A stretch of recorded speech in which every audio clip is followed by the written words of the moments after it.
In this presentation, I will talk about another very frequent character which has two different pronunciations. The first one is fa in the first tone, and the second pronunciation is fa in the fourth tone.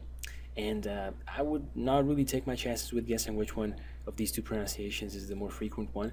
When the character is pronounced fa in the first tone, it has the sorry for the handwriting again. It has the general meaning to emit something. So basically, this outward motion from the center. But again, it's a very rough translation because this is actually a morpheme that is almost always found inside of words. So it can be found in words like fa shao, which means fever. But if you look at the two characters, fa and shao, shao is heat, and fa is to emit. So basically, to emit heat is fever. And many words, many different words, and you can basically trace the meaning of this morpheme back, sort of to the general meaning of the to emit. And fa in the fourth tone, written like this, although only in simplified Chinese, it means hair. But as far as I know, in mainland Chinese pronunciation, this would be in this case pronounced in the neutral tone. But there is one thing which is called, I think, the hair clip, should be pronounced fa jia. So to try to explain what is inside of this character, it consists of several parts and several sections. So unbelievably, this top section over here is pronounced bo and is the phonetic element.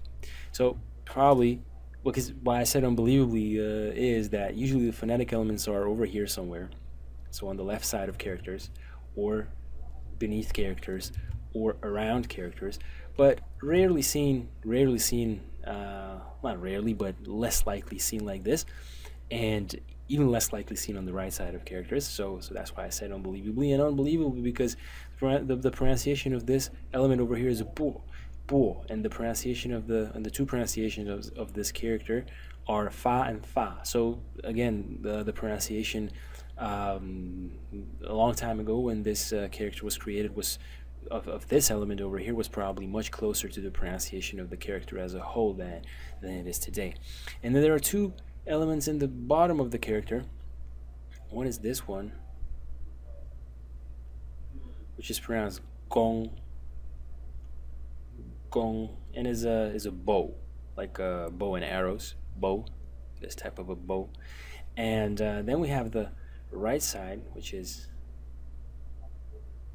this element over here, which is pronounced shu, and its meaning probably is to launch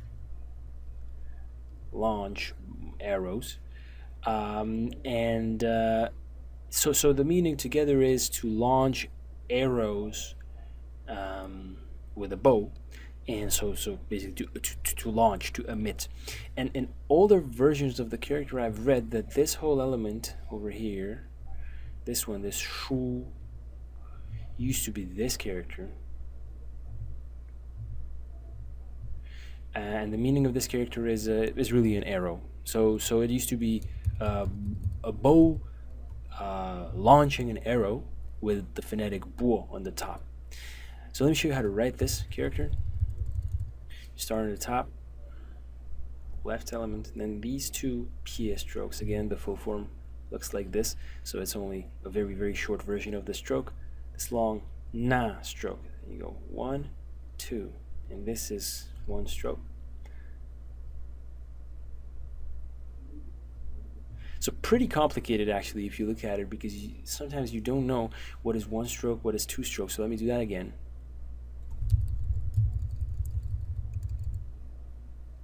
This is one stroke. Then these two first, not the long one. And then this is one stroke, so this looks like this. This is one stroke again, so, and this is one stroke as well, so like this. All right, so do that one more time. Isolate it.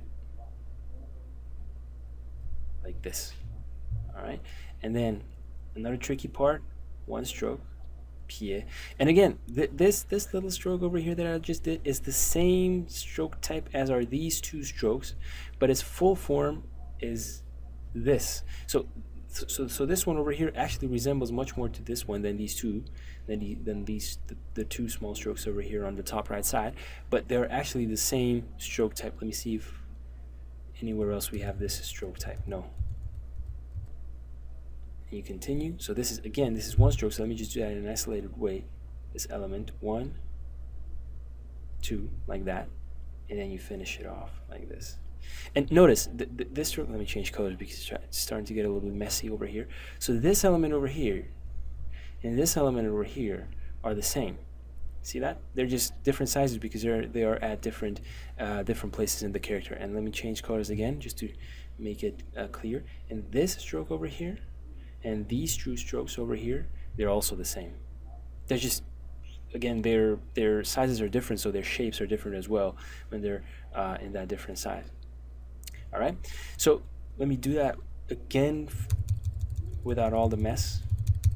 So you go 1, 2, 3, 4, 5, 6, 7, 8, 9, 10, 11, 12. All right, and this is the traditional form of this character. The simplified form looks like this.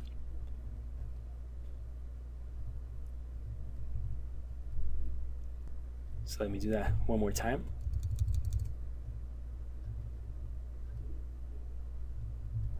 So as you can see, this is an interesting feature because this stroke over here is actually one stroke, one long stroke like this. All right, so pretty complicated, one of the more complicated characters, easy when it comes to its meaning, but more complicated when it comes to its writing and understanding as to what elements are in it. Hope you enjoyed the presentation, and I will see you in the next one.